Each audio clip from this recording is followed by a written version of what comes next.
President Trump and Melania Trump, the First Lady, handed out candy to children on Monday at the White House.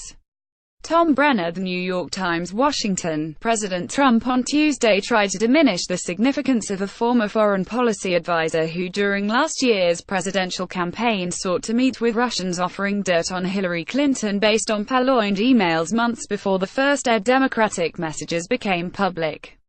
In his first comment on this aspect of the case being developed by the special counsel investigation, Mr. Trump did not deny that the foreign policy advisor, George Papadopoulos, worked to collaborate with Russia. He simply brushed off his significance and focused on the fact that Mr. Papadopoulos pleaded guilty to lying to the FBI to cover up the contact with Russia. Few people knew the young, low-level volunteer named George, who has already proven to be a liar, Mr. Trump wrote on Twitter.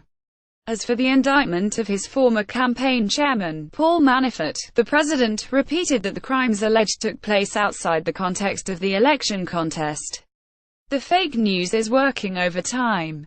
As Paul Manafort's lawyer said, there was no collusion and events mentioned took place long before he, Donald J. Trump at Real Donald Trump October 31, 2017, came to the campaign.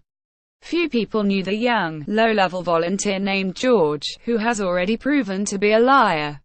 Check the Dems, Donald J. Trump at Real Donald Trump October 31, 2017. Mr. Manafort and his deputy, Rick Gates, were charged in a 12-count indictment with a series of money laundering, tax evasion and foreign lobbying crimes stemming from work for pro-Russian political leaders in Ukraine.